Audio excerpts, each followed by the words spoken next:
Good evening. So this is week 4, right? And we're going to shift our focus a little bit, and we're going to start talking about pointers and look at more typical applications of C. The aspect that we talked about before, even though I told you that I'm not going to harp you on, right, that we have the same bits interpreted differently, it's still going to keep creeping in, so we're going to have to be aware of that, right?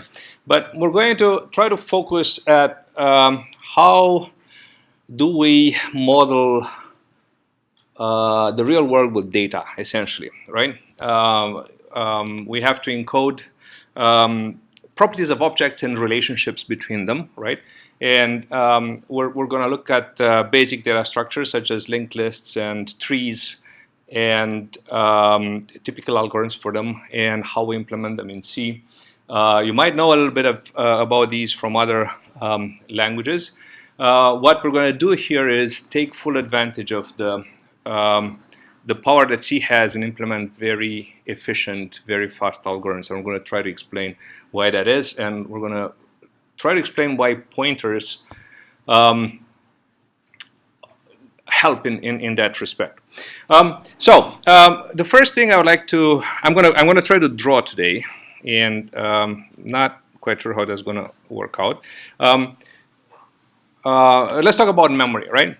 So for all intents and purposes, you can think about a memory as an array of bytes, all right? And as with every array, so we have one byte after another, right? As with every array, each element is identified by an index. So here, let's say we would have index 0. And at some point, we're going to have index k. And there's a maximum index, right? Which is 2 to some power, 2 to the power of some m here, right? Why bytes, you're going to ask me probably. Historically, we started with bytes because we started with 8-bit processors. There were various kinds of debates on whether applications should be backward and architecture should be backward compatible or not.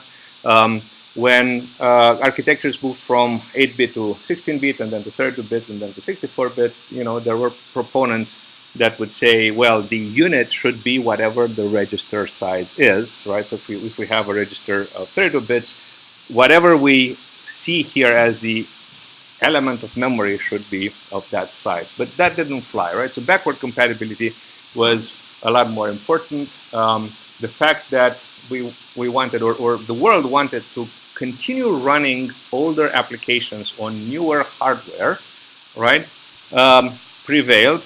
And for this reason, memory is still accessed in bytes.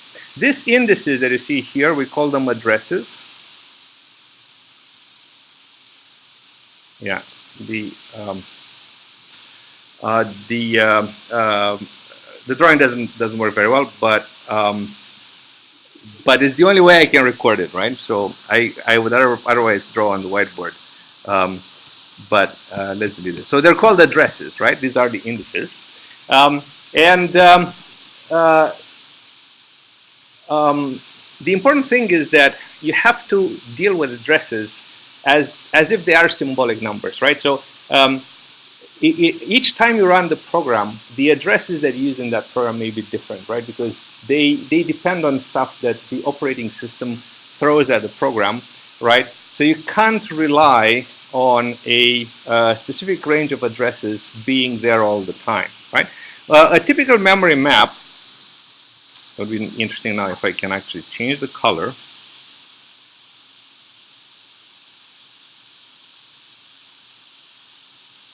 Maybe I shouldn't waste too much time with that, right? So a typical memory map is that some of the memory is devoted to the kernel. I'm going to put it here. So this is the kernel. The kernel, right? And then there's various other areas of memory used for other purposes. And your application, your program, as it starts running, will occupy some area here, right?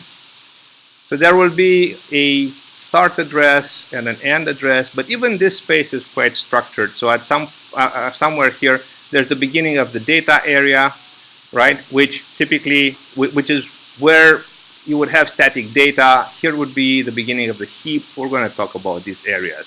And then there's going to be the stack, which grows backwards, right? And all these numbers, they are indices, right? So they're integers, but their values depend on the operating system. The operating system will set the layout of the program, so you can't assume that they have any values. You have to think of them as just being symbolic. Okay? Now, the one important thing that we're going to look at data. We don't really, there's code here. We don't really care about code. There's a lot of stuff you can do with code as bytes, but it's way too advanced. So let's look at just the data, right? So you're going to have an area of data, right? That is an array of bytes, right? You can think of it as a contiguous array, but the start index here is not 0, but some value k, right? And now you have data of different sizes, right? You can have characters.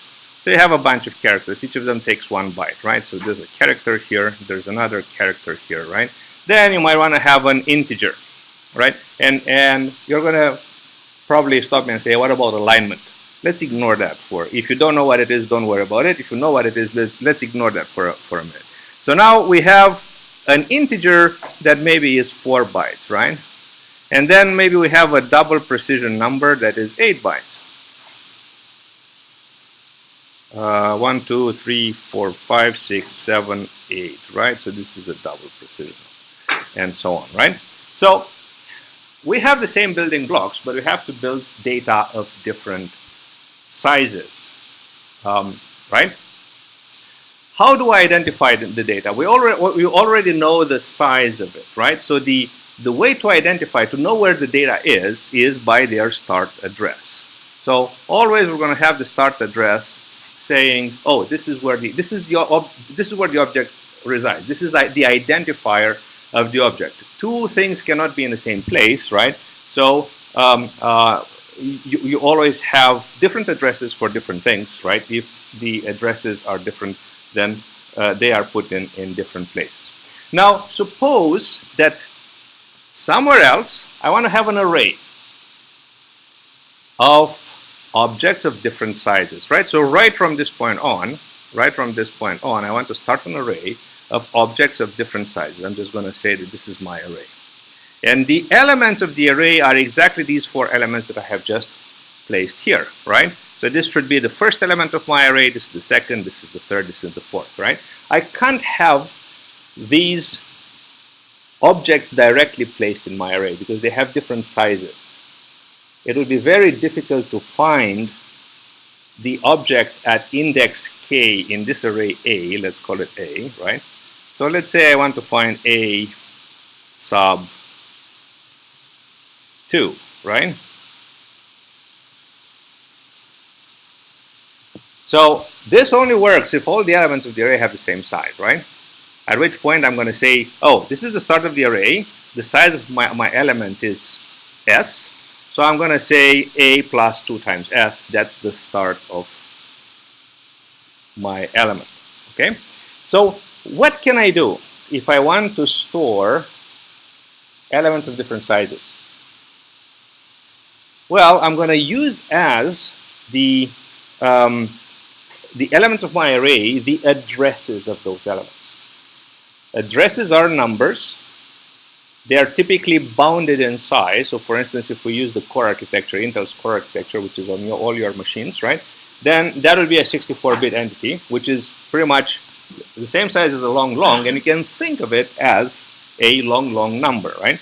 So we would have 8 bytes.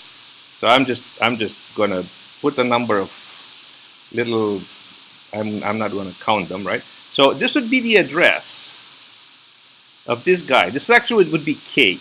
K as a 64-bit number. So this essentially points here, right? The next number in my array is going to be, right, K plus 1. Why? Because the size of the first element is 1 is a character, right? So this is a pointer to this guy, right? The next guy is going to be k plus 2. Why? Because the size of this guy is also 1 byte, so this is a pointer to this guy here. Now what about this guy? So its address is k plus 6, right? So I'm going to put k plus 6 here. And this is how I can have an array. All the elements of this array have the same size. I can easily find them, right? But now I have to do one thing. Whatever I find there is not actually the data that I want to access, right? It's the reference to the data that I want to access. It's the address, right? I have to say, oh, this is the address, and then let me look at that address and find the data, right? I'm also sweeping under the carpet that once you're getting here, nothing tells you what's the size of the data out of the, right, as it is encoded, right? We can fix that, but for the time being, nothing tells you, right? I'm going to that address. Should I look at 1 byte, 2 bytes? What tells me how many bytes should I look at that address? So I should sort of have an encoding for that. But this is why an address is very useful, all right, in the first place, because we can create collections of objects of different sizes now, right? The great advantage is that all those objects have addresses, and all those addresses have the same size. It's sort of a unified, right? So I can have an address. Now the interesting thing is that, you see, there's a start address of A. A is an array somewhere in memory, and it has an address. Let's call this address P, all right, which is actually the letter we use for pointers. So P is a reference to references, is a pointer to pointers. Each of these guys is an address, or a pointer as we will call it shortly. So this guy is a pointer to an array of pointers, is a pointer to pointers, okay? So working with pointers to regular elements is not uncommon in all the other languages. We just call them references, right? And you can say, in Java, you say, well, you have the primary data, which is passed by value, and we have all the constructed data, all the objects, which are passed by reference to a function, right? So then the reference is a natural concept, right?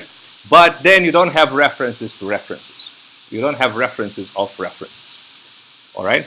So the language protects you from going to that level of to complicate things that much, right? Obviously, once you went 2 steps, 2 levels, you can go 3 levels, right? You can have references to references to references. There's no problem there. And we have encountered pointers of pointers already, because if you remember, we used to write char star star argv, right? So, and we were saying that argv is a array of strings. All right. So let me just create a new one here.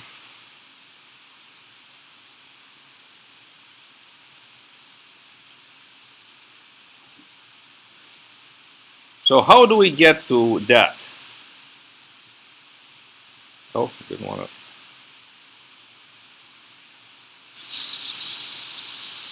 All right. So let me not show the beginning of the memory. The memory we're not seeing the beginning or the end, right? So what happens is that whatever is passed on the command line, right, our numbers, they are encoded as strings, right? So we have a string here. Let's say we're running GCD and we want to have the number 11050, right? Each of these is 1 byte, and there's also \0 there, right? Somewhere else, our command line program puts another number. Let's say 960, 960, and then a backslash 0 here. Okay, somewhere else in memory, right? And then it comes with argv. Okay, so argv will be made up of 3 pointers. Oh, somewhere here there's also the name of the program, which actually we haven't looked at, or maybe here. Let's put it here. It doesn't matter. GCD backslash 0, right? So this is another string. So this is the argv that is passed into the program, right? So the first element is a pointer to this guy, right? The second element, this is an array. Let me put larger. This is an array, right? The array argv. We are saying it's an array of strings. The second element points to, to the first argument, which was, we said it was this one. And the third element points to the second argument, right? So we have these 3 pointers. They point to the strings. And now, what is argv? Well, it's a pointer, okay, to this thing, which is an array in itself. It's an array of characters, right? So this guy here, which is the start of the string, is actually a pointer to a string. So this is a pointer to a character, from where we get the type char star star, right? So we had a very legitimate case where we had to use pointers to pointers, which is what other languages don't allow us to do. Does that make sense? Okay. So there's a bunch of things that you have to remember when we talk about pointers. So, and pointers are addresses. You will hear that sometimes that pointers are not quite addresses, which is actually true, because the memory, what memory nowadays is no longer a linear concept that we're presenting here, right? There's virtual memory, there's caches. Things are a little bit more complicated, and pointers don't necessarily there's segmentation in the picture as well. So pointers aren't always addresses, right? They're information from which an address can be computed. Let's put it more precisely. But if we think of the older memory model, which was in place at the time when C was created, pointers were addresses. We think of them as addresses. But we have to understand the following rules about them. All right, so they are not numbers we can manipulate directly. If you have a pointer and you're going to say P is assigned 1 million, that's a big mistake, right? There's no guarantee that that memory belongs to the program, that memory is accessible, that memory even exists, right? So whenever you're assigning values to pointers, you have to be sure that it's memory that belongs to the program and is accessible, right? And it doesn't, there's a bunch of ways in which this can be done. There's a protocol for this, and we just have to follow that protocol, right? 2, we are going to take advantage of the pointer arithmetic, right? And you're going to say, well, it's an address, and why do I care what it's a pointer to what? We're saying it's a pointer to character, it's a pointer to integer, right? It's a pointer to some encapsulated piece of data. We're going to talk about encapsulation soon. For 2 reasons, right? Why do I want to have a character here, right? So let's say I have a pointer to character, star, and I'm going to put it P, right? And I'm going to make it so that P points here. It's the start address of this guy. Well, when I go to P+1, what am I going to access? I'm going to access the second element in the string, right? This is P+1. So because the pointer was declared as a pointer to character, right, the compiler knows that P+1 should advance P by 1 byte. Now, if I have an array of integers, each of them is 4 bytes, right? So this is P, right? Here, what I have is essentially P plus 4, right? In terms of bytes, we have P plus 4. Well, guess what? Inside the C program, I'm going to say P plus 1. So now let's say that my declaration is int star P, right?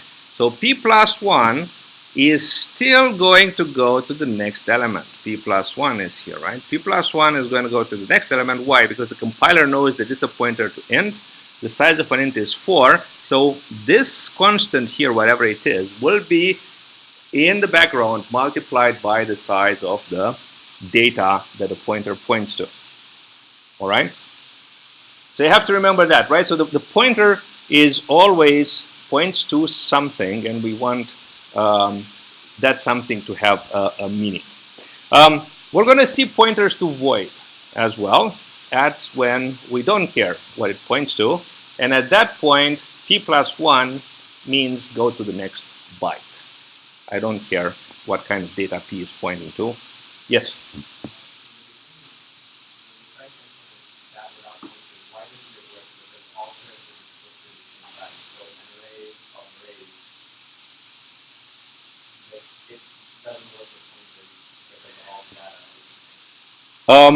Yes, so that's true. You could orchestrate it in that way. The problem is that these strings don't have the same size, right? So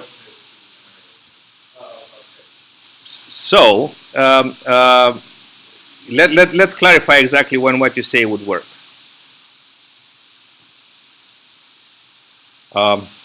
This is half size. Not sure how it would work, but if you have an array of strings, right? So you have this string having exactly 20 bytes, right? 20 characters. And then the next element in the string has exactly 20 characters. And then the next element in the string has exactly 20 characters. Then you should be able to say char argv of 3 and 20. All right? And what you said would work perfectly. There will be no problem, right? And the interesting aspect is that once you go into the program and you start accessing the array, it doesn't matter whether it's a pointer to pointers or it's an array of arrays. The notation is pretty much the same, right? But what happens is that the strings that are coming from the command line don't necessarily have the same length.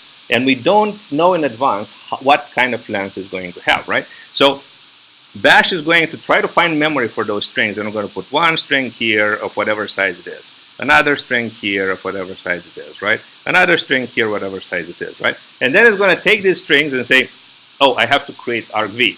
So what's the easiest way? Well, let me create an array of 3 pointers, and this is the address of the first, this is the address of the second, this is the address of the third, and then I solve the problem, right? And at this point, it doesn't matter whether it's an array of arrays or it's a pointer to pointer. It's exactly the same thing as far as you look from the point of accessing the array. Okay. So we're going to write some of the previous programs that we've written with pointers. So about strings, we're going to write them with pointers, and we're going to see how we can use pointer arithmetic to take advantage of generally a bit more speed, right? So you're going to understand how essentially the compiler could be a bit faster in generating code from those programs. Any questions so far? This generally seems from what beginners would say, seems to be the most difficult thing to comprehend about C. All right.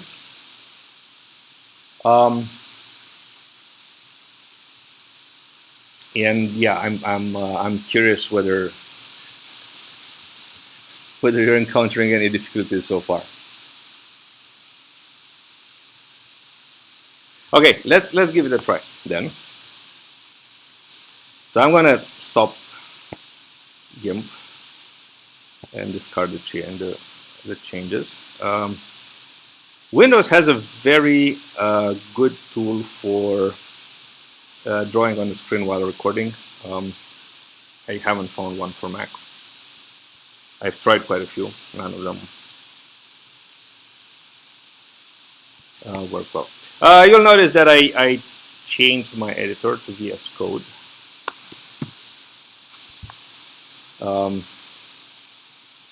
Gave it a try for the past week, and seems to be a little bit better than Sublime in terms of the packages that come up front. So let's do what did we do last time? Let's do a program that changes the case of all the letters in a string, right?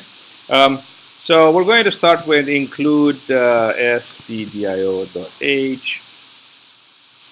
and let's save this as in C.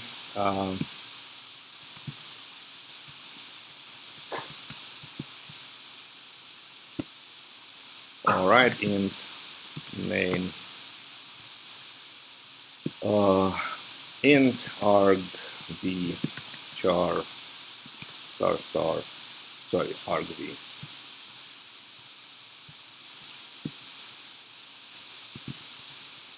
And right, so argv1 is the string that we want to change.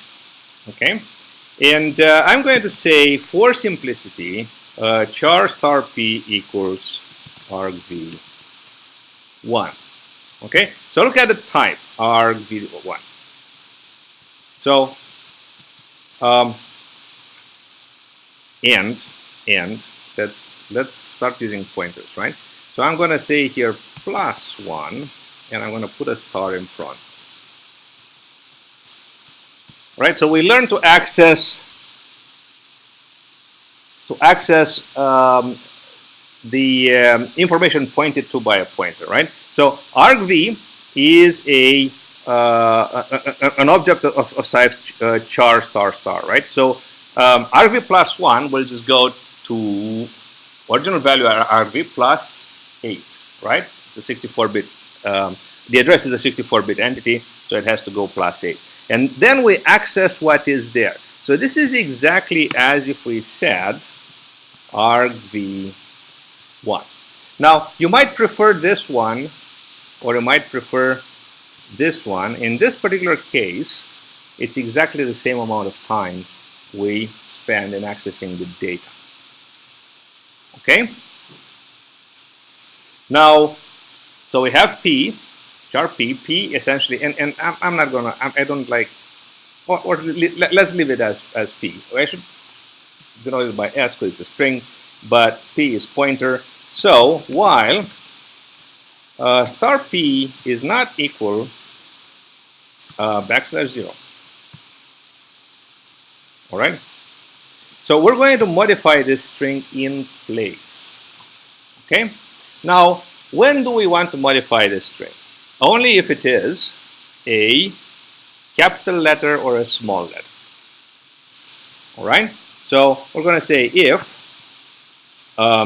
star p. So star p is the information that is residing at the location pointed to by p, right?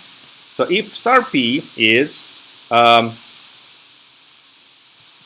let's say a is less than star p, and star p is less than z, then we want to change the case of this guy. Okay, and I'm going to say star p, and remember that the uppercase have codes that are lower than the codes of the lowercase letters, right? So we're going to say that star p is plus equal a, actually I don't need the brackets, minus a, right? So if this is a uppercase letter, then we turn it into a lowercase letter, right? The lowercase letter has a code that has a larger value. Yes?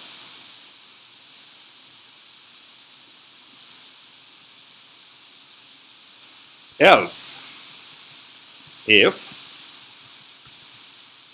all right, so small a less than equal star p, and star p less than equal z, then what do we do?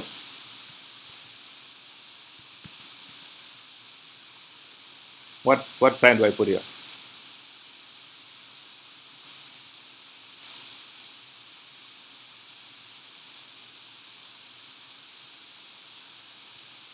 So I had plus equal here to make them go from lowercase to uppercase. Now I have uppercase. I want to make them go to lowercase. What do I put here?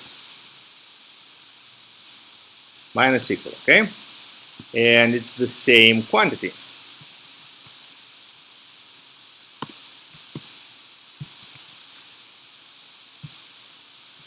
Okay? If they don't fall in this range, we don't do anything. And now we have to advance to the next character. So what I'm going to say here is p++. Because p is a pointer to character, p++ will move to the next byte. Because the size of a character is a byte. And then we can print the string. So we're going to say print f after conversion %s \n, and we're going to say arg1.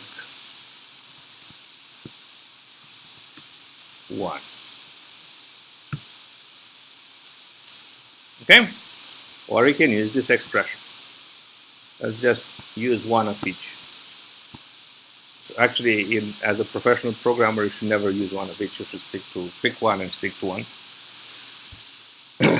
But there's an important thing here that happened, right? So you see, instead of saying argv index I, right? So what would we have done here previously? We would have said argv index some I, right? Where I would go from 0 to the end of the string, right? Yes? So this is a much more expensive operation because I have to take the address of argv. I have to take I, multiply it by the size of a character. In this case, it's 1, but not always it's 1. Have to add them together, right? And then go to that address.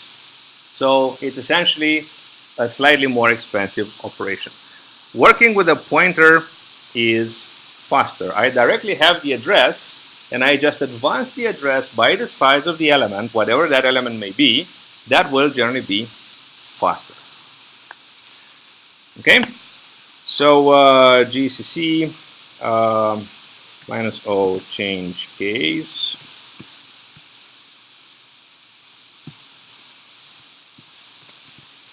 And let's say A, B, C, D, F, A, B, C, D, F. Let's put some special characters there. And then Z, Y, Z, X, Y, X, Y, Z, and see what we get. Oh. So what happened is that bash interprets some of these characters as special characters. So in order to avoid that, what we do is we put this in single quotes. All right. So bash, which is the program that is giving me this prompt here, right? What we'll do is actually take this as a regular string, not try to interpret it into any form. It will remove the quotes, okay, and pass it into the program. And then you can see the conversion, and you can see that every small character becomes big, every big character becomes small. Okay? So the essential aspect that we've learned here is P++. right? We can advance the pointer directly to the next element in the array. All right? We access pointer elements with star p, and this can be either on the left-hand side of the equal or on the right-hand side of the equal, right? So whenever it's on the left-hand side, it means that we're going to put stuff in there. Whenever it's on the right stuff in there, we're going to retrieve the value from there and use it in some calculation. Okay? Now, as an aside, all right, has anyone ever tried to find out this value?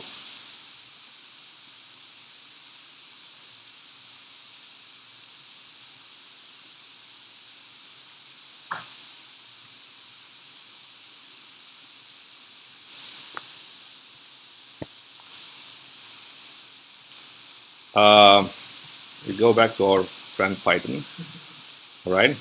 And how do I compute that value in Python?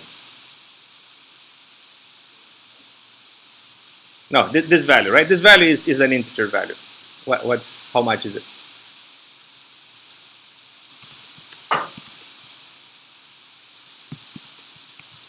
I hope I'm remembering correctly. So this should be in Python, right? 32 is a strange number. What property does it have? It's a number that should jump at you.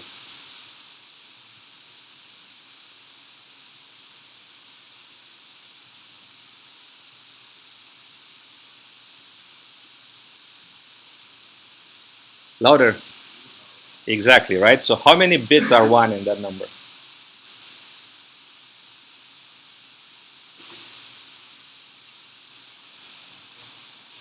Okay, very good. 1. Okay, so how could we change between cases? Capitals to small case to capitals. Louder. Why a bit shift?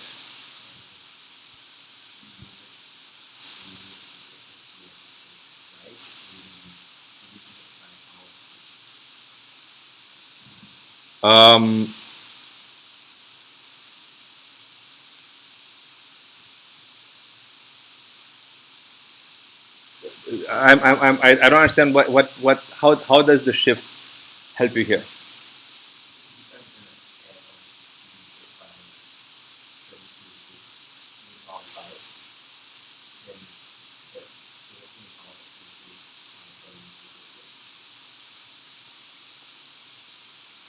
But the difference is 32, right? Which means that I'm going to change a single bit there, right? The 5th bit, right? So all I want to do is flip the 5th bit, right? If I have a capital, a lowercase number, and I flip the 5th bit, whatever it is, I reverse it, I'm going to get the capital, right? And from capital to lower, it's the same. How do I flip a bit? No matter what its value, how do I flip a bit? Louder.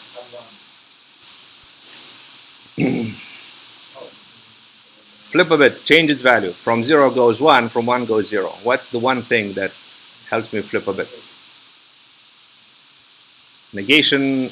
So it is negation, but I need to negate exactly in one position, right? I don't need to negate in all the positions.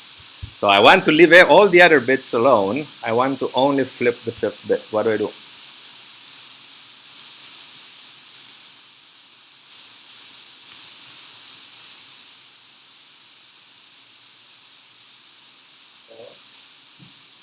Or you can only use OR to set. You cannot XOR. Very good, right? So the exclusive OR has that power, right? So if I do an exclusive OR with 1, since we're still in Python, right? So I can say def flip of x return x 1, right? So then if I say flip of 1, I will get 0. Flip of 0, I will get 1, right? Now, if I do this, with 1 shifted 5 times, right? Let's say I do this. Then if I say CHR flip of ord A, I'm going to get capital A, and if I put a capital A here, I'm going to have small a, right? And this is likely to be a lot faster. Is it clear? You look like you. Is that okay? Cool. Everybody's fine with this. So actually, what I can do here is make things a lot shorter, right? Star P, exclusive OR equals, and I don't need the brackets. Okay.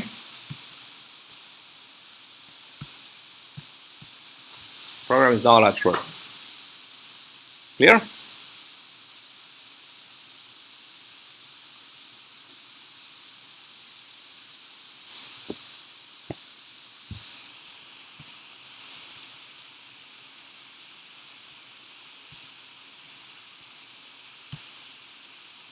Okay, same result. Yep.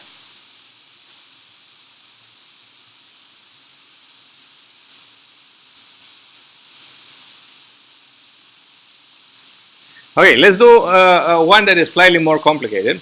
So let's do one with integers. So I want to write a program where we strip from an array all the negative numbers.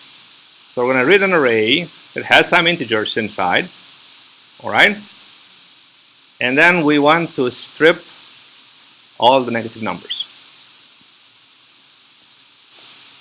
So if I have something like, all right, 2, 9, minus 3, 4, minus 5, 8, I would like to produce the array 2, 9, 4, and 8. All right, that should be the result. That should be the output. Make sense?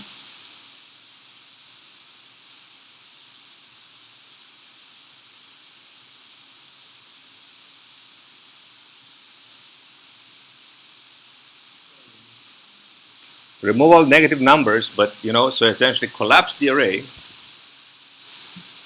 right? So that it remains an array, and compute the final value of the array. Let's call this strip negatives. All right.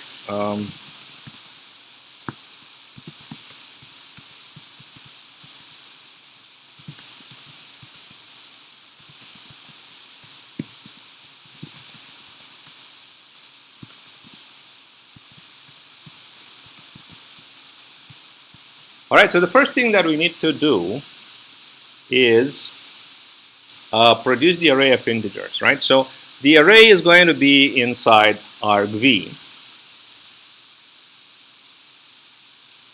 but it's an array of strings, and I want an array of integers this time, right? And we don't know the size of this array. So we're going to have to allocate memory, and we're introducing this concept now, right?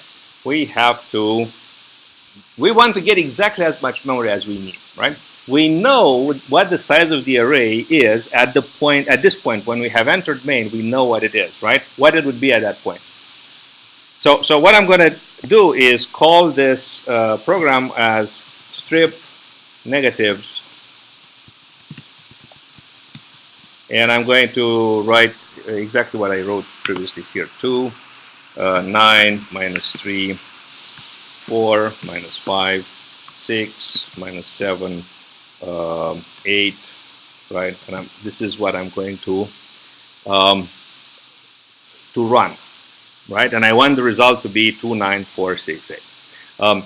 Okay, so this number of arguments I can find from argc. Very good, right? It will be argc minus 1. Okay, so we're going to have an array of integers, int star array a. So the way we read this expression, this type declaration, is a is, whenever I see the star, I'm going to say an array of int. It goes inside out.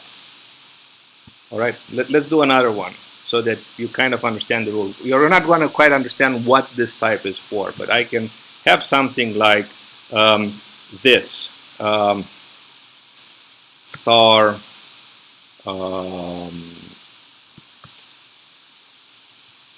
a, let's do star a 10. All right, and I'm going to have equals something, let's say, right? So I always start from this symbol, right? And now I have two operators. I have the star operator and I have the array operator. And when I say, I mean, you might think of it as strange that I say the array operator, but it's actually an array. It's an operator. It's like plus, right? It has two operands. It has two arguments. This one and this one, right? So it's an operator. So we can call it the array operator. Now, there's precedence involved here, right? So which one should be first? And actually, the array is tighter than the pointer, right? That's the rule of C. So I always have to look at this, and I'm going to say that A is an array. And then I say the star, and I say of pointers. And then I see the int, and I want to say to int. It's a very weird rule.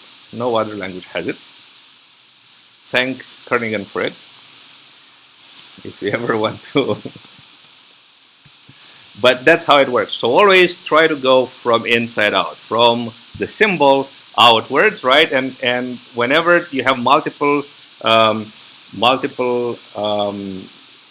operators, you'll have to use the precedence. It's the same here, right? So argv is a pointer. You see the first star, to pointer, to character, right? Inside out. That's how you get an English reading of it. We're going to see more complicated pointers soon. And I want to allocate memory. And the way to allocate memory is with a function called malloc. And for malloc, we have to give a size, and the size has to be in bytes. No matter what, it has to be in bytes. malloc will not be able to infer the type. Okay? So we have how many integers? We have argc minus 1. Argc minus 1. And then, what's the size of every integer? 4 bytes, right? But we don't like to write 4 bytes because these numbers will appear out of nothing and we don't know what exactly they mean. So there is a more elegant way of finding the size of something. All right, so size of a given type will tell you the size of that type in bytes. And it's an integer. So we use these two numbers and we get the size of the array that we want to allocate. Now malloc returns a pointer to void. So if you look at the declaration, it returns a pointer to void. A is a pointer to int. So what we want to do is convert the type. All right, and we're going to say int star in front, right? So whatever we have here, we also put in here. This is what we call a cast. We talked about it last time as well. And in most cases, it simply takes the bits, the same bits. The bits don't change. It just tells the compiler, oh, I know that this returns the wrong type, but please ignore that wrong type and assume that it actually returns this type. But it's the same bits. No change in the bits. So this, what happens now? Malloc talks to the operating system and comes back with an address, right? For which, starting from that address, for a size equal to this, we have the right to use that memory, right? So if we stay within those bounds, we can read and write from that region with no danger of program crashing. That memory is ours. Now, it's also possible that this guy can't allocate. There's no more memory left. It won't be the case here because we're allocating like 10 bytes, 40 bytes, which is impossible not to be available. But this number could be trillions. I mean, don't be shy. Try, try to allocate a few million bytes, a few billion bytes. Trillions probably not, but billions definitely you can try, right? 1 gig of memory is 1 billion bytes.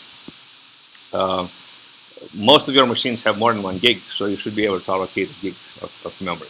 And it might say return null, which is something that we should check all the time. We won't do it now because we want to focus on the happy path, but you should always check, have we been successful in allocating? Because otherwise you're going to try to access and the program is going to crash. So let's put all the numbers in our array now. Okay, so we're going to have int star p equals a. So our p actually, let's not do it this way. Let's say for int star p equals a. All right. We're going to also have an int counter equals 0. We're going to say that counter is less than arg c minus 1. And we're going to have p++ and c++. All right. And what do we do here? And actually, we don't need the braces. What do we do here? We're going to say star p equals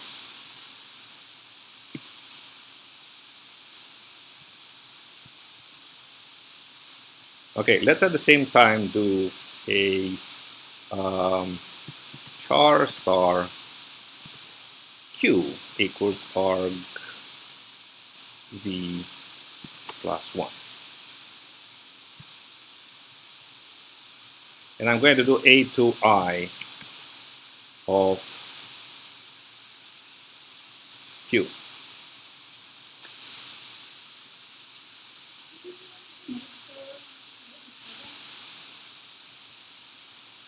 Again, please.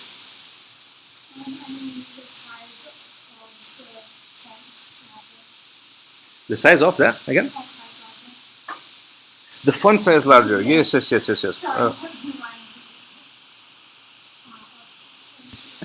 Sorry, you should have said earlier. All right. So a to I, you remember what it does, right? It converts a string to integer, right? This thing contains strings. And starting at argv plus 1, we're going to have exactly these numbers as strings. They're a sequence of digits, right? They're not the real numbers. They're a sequence of digits. And they can be arbitrary numbers of arbitrary strings of arbitrary sizes, all of them containing digits. Okay? So this is where we convert from, right? And one thing that I forgot to say here is q++. All right? So we're going to take the current string, convert it into a number, and place it in the current array element. Then p++ would increase by 4 bytes because p is a pointer to integer. All right. Q++ is going to increase by 8 bytes because it's a pointer to pointer. So what it matters is the element pointed at, which is this thing.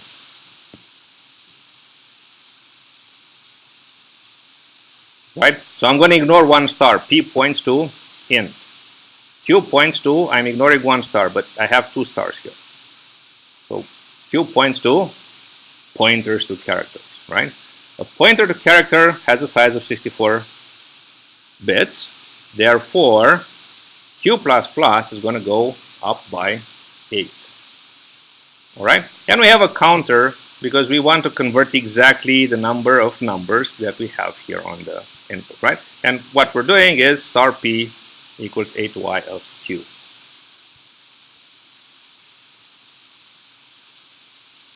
Sorry, 8y of star Q.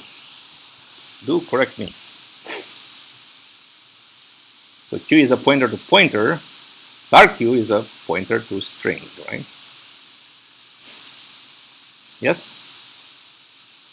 So now we have the numbers. And for the time being, let's just convince ourselves that this is the case. So I'm going to say for int j equals 0, j less than arg c minus 1, j plus plus, print f percent d backslash n, and we're going to have a sub j. Okay, so this is something that we know already. I'm not trying to make anything strange, to do anything strange here, because I wanted to be familiar and I wanted to be convinced that the string is the correct one. Okay, so we're going to say gcc minus o strip negatives and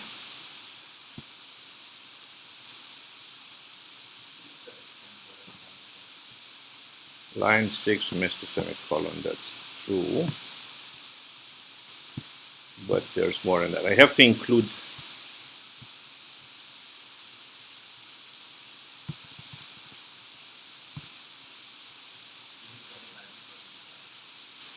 include the library for malloc. All right, so I need to include stdlib.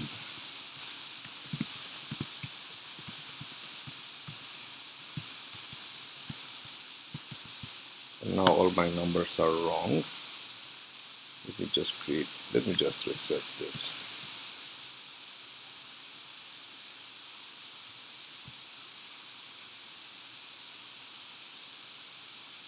(622).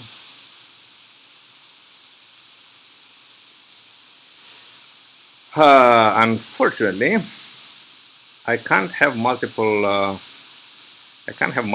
types.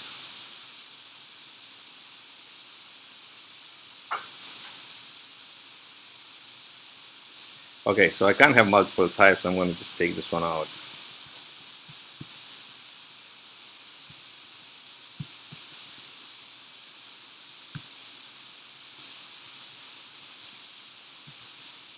And there's another very strange thing that happens in C, is that the star binds to the P,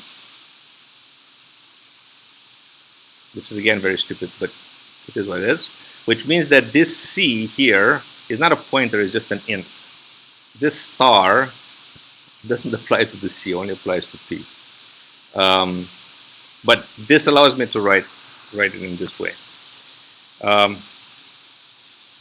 So now it works, and let's run it in the way we said we would run. All right, and so notice that this part of the program does exactly what we expected, right? So prints the number in order, which means that the conversion has happened correctly and that the array A which is dynamically allocated, contains now all the numbers we want. Okay? So the next thing we want to do is strip the negatives. How do we do that? We're going to start. So let's assume here the happy case, we're in the middle of running, right? What kind of situation do you envisage? So I'm going to have these numbers, and maybe I'm going to have them several times so that, right? And I'm going to have two pointers and a source and a destination, right? So this would be the destination, and this is my source, right? So why is the destination here? Because whenever the source encounters a negative number, we just skip it, right? And whenever the source has a positive number, we copy from the source to the destination, right? So that's what we typically do. We take the 9 here, and we copy the 9 from the source to the destination, right? And then we move on. So D moves on by 1, S moves on by 1. When S reaches a negative number, we just skip it. So we keep D where it is, we just skip it, right? And we increment S, and we don't do any transfer, right? And again, when source is positive, I'm going to I'm going to copy from the source to the destination, right? So this 4 goes here. Unfortunately, it's also a 4, so you won't see anything, but then the copy should be done, right? So anything that is from this position on is assumed, right, to have been copied somewhere in the previous part already, right? So this is something that can be overwritten. This part from here to here can be overwritten. It's already been saved to somewhere to the left, all right? Because S keeps skipping negative numbers, so then there's always a distance between S and D, right? And whatever is between S and D has either been skipped or already saved. It's already okay to overwrite, right? Does it make sense? Yes?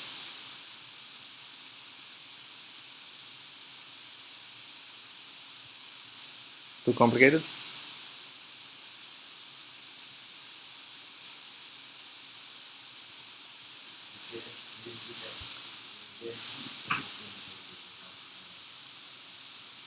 All right, so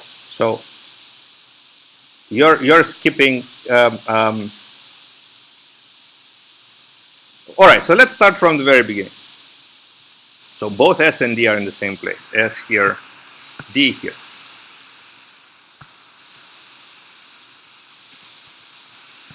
Is here, right?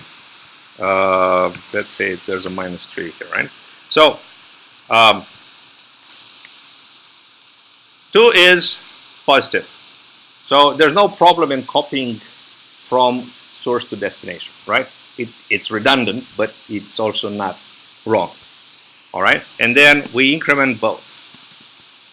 And again, 9 is positive, so there's no problem in copying S to the destination, and we increment now both, right? So now the source is negative. I don't want this number, right? So what am I going to do? I'm going to skip it. Keep the destination where it is, but source goes forward, right? So now the source is positive and destination is somewhere. I don't care what is at the destination, right? Anything between source and destination, which is currently -3, is I can overwrite it safely, right? It's either been skipped or been saved already. That's what you have to remember. So now I copy from the source to destination, so here I get a number 9, right? And I have a tab there, which all right, which gives me some problems, but never mind. So then, what do I do after this? After the copy, increment, right? 4. So notice that this 9 has already been saved here, right? So this 9 is overwritable. I don't care about it, right? So source is 4, is positive. I want to save it, right? So I'm going to copy 4 here. and then I'm going to increment and increment. This 4 now has been saved, can be overwritten, right? But S is minus 5. So I'm going to increment S and skip the current element. I don't save it, right? Now I have a 6 here. This 4, remember, has been already saved. So I'm going to copy from source to destination, 6. This increases, this increases. This 5 has been skipped, I don't care about it, I can overwrite, right? This 7 is negative, I can skip it. So I increment S, I don't do anything to D. This 8, I want to save it, so I copy from the source to the destination, right? Let me just rearrange this. Man, these tabs are very annoying now. Okay? And so I copied, so I increment and increment, right? 6 has been already saved, right? And we copy from source to destination, so this becomes 2. Increment, increment, and so on and so forth. Is this clear? So over time, the distance between S and D is going to increase, and whatever is between S and D is overwritable. I don't care about what's there. It's information that either has been saved already or has been skipped. Every positive number between D and S has been saved. This 8 is actually here. This 2 is actually here, right? So it's okay to overwrite those numbers, those positions. Is this clear? So this is what we're going to try to do.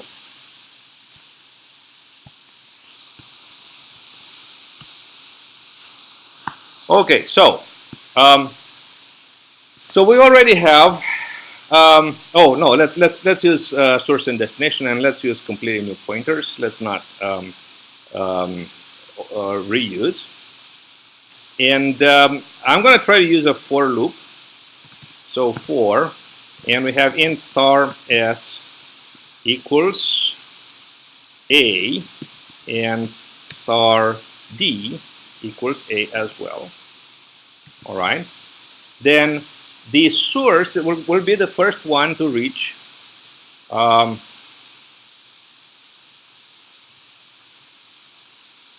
end. But actually, I don't want to use the source to check for the end. I want to use a counter. So I'm going to use an int c, and I should be able to use c here because this guy only has a scope that is inside of the loop, right? So outside of the loop, C doesn't exist anymore, so I can recreate a variable with the same name. And C is 0, all right, and actually, since everything is int, we can be cheeky and do a C equals 0 here, right? So notice again that I'm putting the star here, a very annoying thing. When you're going to Java, right, this kind of thing will not happen. Right, so in Java you're going to write int like this. There's no pointers, right? A, B, both A and B are arrays of integers, which is the right thing to have in a language. But just remember this. Don't get tricked into it. Anyway, so if you do, the compiler is going to slap you on your wrist. So it's not that bad. It's just that it's annoying when it happens. C less than arg C minus 1, right? And C plus plus. And then I'm not going to increment the destination here, but the source always increases, right? So I can say S plus plus as well. But the destination is only going to increase when it needs to increase. I'm going to put preemptively braces. I'm not sure whether I'm not going to need it or not. All right, and what do we have here? If, and very soon I'm going to have to take D out, but never mind.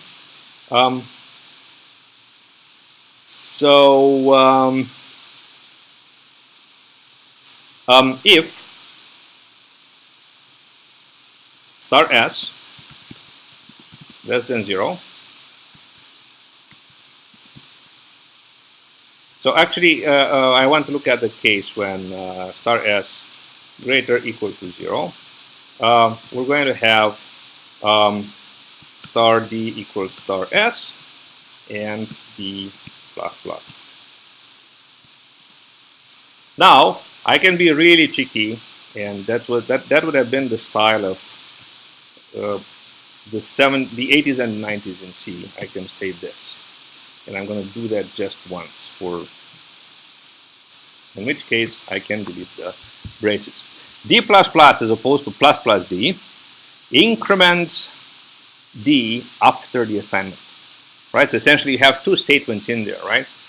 Assignment is performed first and then D is incremented. If you write plus plus D, D is incremented first and then the assignment is performed, right? So D plus plus is an expression, right, with a side effect, right? So it has the very strange side effect that the value of D plus plus is the original value of D. If you think of it, let's evaluate this as an expression, as an arithmetic expression, right? Plus plus is a very binds very tightly, right? It's the first thing that you have to apply to D. So what's the value of D plus plus? It's actually the original value of D, right? And then you do the whole expression, right? And then you have to remember that you have to increment D. Whereas if you say plus plus D here, the value of this expression is original value of D plus 1, and that's how it goes through the expression, through the evaluation, right? So you have to worry about this. Or you can avoid using D plus plus inside an expression, right? You can just use D plus plus as a separate statement, which is what everybody recommends to do nowadays. So this is about it, right? If S is to be saved, you save it and increment D. Otherwise, you don't. You just skip it here, right? Now, how am I going to know how many numbers to print at the end?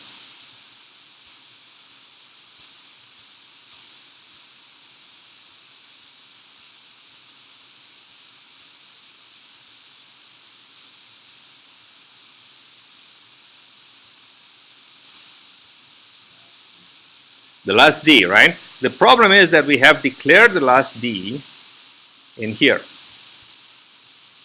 right? So in order to have access to the last D, I should declare it outside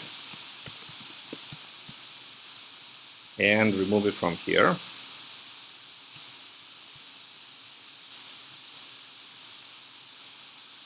Okay, and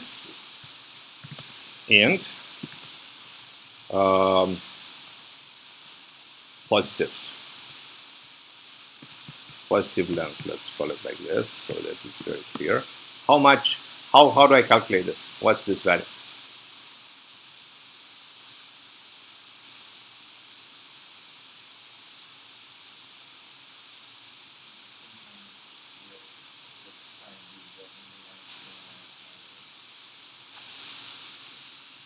Yes, you're very close. So one solution would be to write this, and you're not very far, right?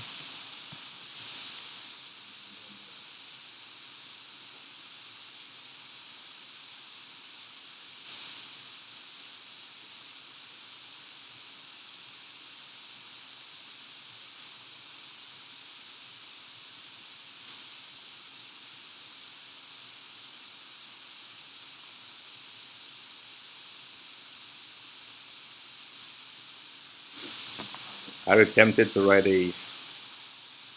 So it kind of depends, right, on whether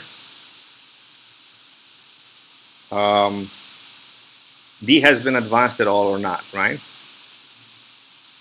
But so every time a transfer happens,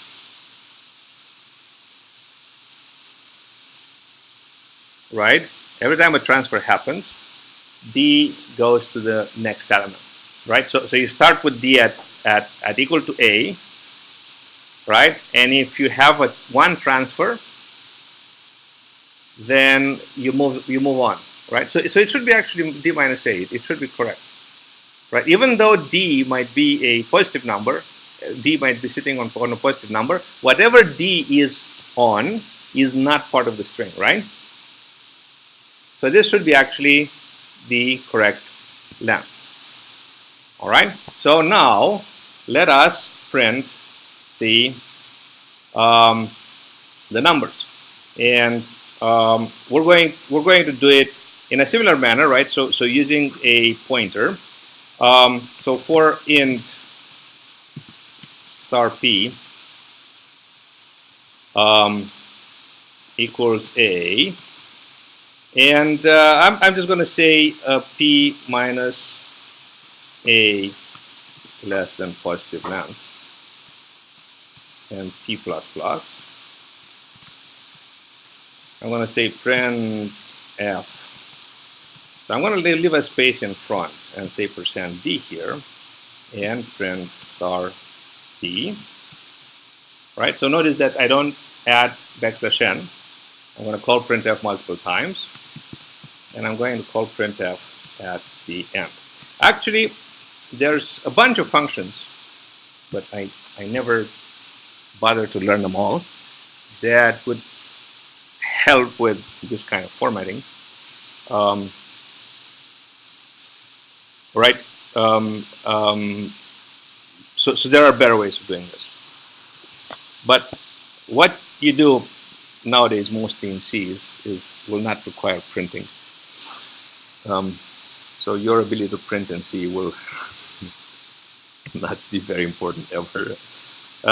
Okay, so we do this and we get the result. Okay.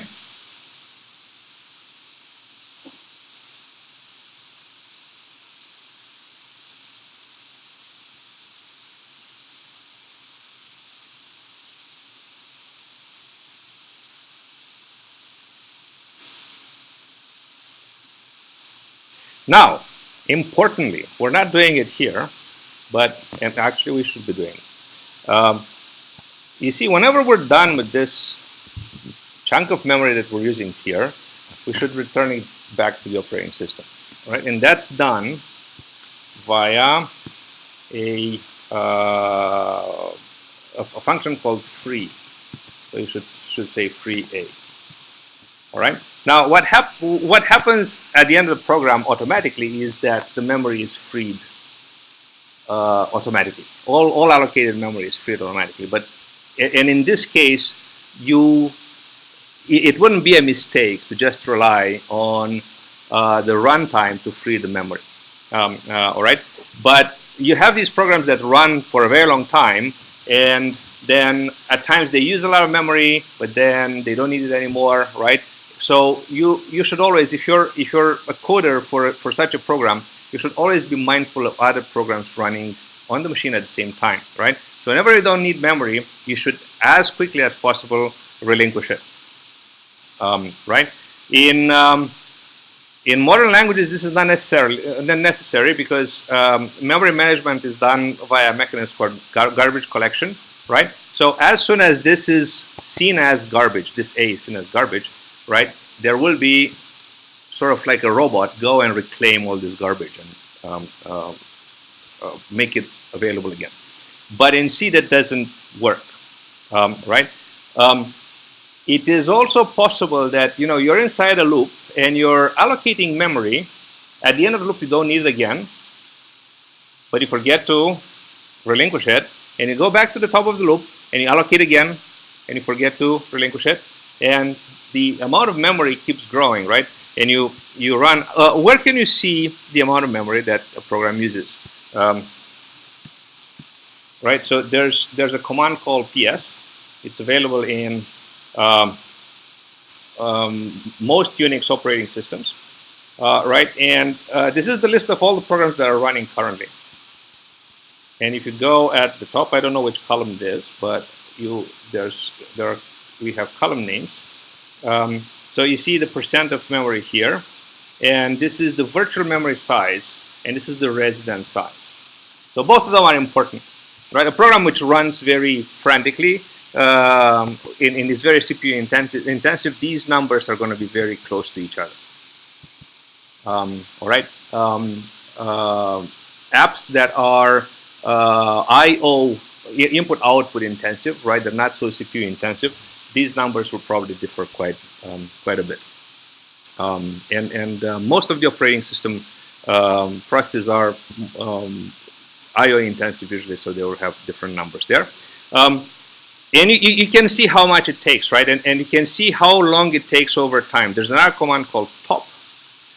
Typically, you will select the one that is important for us, for you, by saying, for instance, grep visual. So this will be the Visual Studio code that we that I'm running as an editor. You can see that it's running quite a few processes, right? And you can see that each of them is taking some amount of memory, right? This is about 5 megs, another 5 megs, another 5 megs, right? And if you look at a program and you see that the amount of memory keeps increasing over time, right? 5 minutes later is double the size, and 5 minutes later is triple the size, and so on, right? Then you know that there's something there that keeps allocating memory and not relinquishing it, right? This is what we call a memory leak, and it's a very common type of bug. You would hear people saying it's possible to have such a type of bug even in garbage collected languages, because people sort of tend to so you can have this cyclic references, and then if you forget to completely disconnect from a data structure, then that memory remains, it appears in use forever, right? And it's not in use, but it appears in use. It cannot be reused. There's a command called top, which shows you the programs that are running. All right, and so you can see how much physical memory there is here. There's about 1 gig free. All right, there's virtual memory, which is, this can be, is it 1 terabyte? Because I don't have 1 terabyte of disk.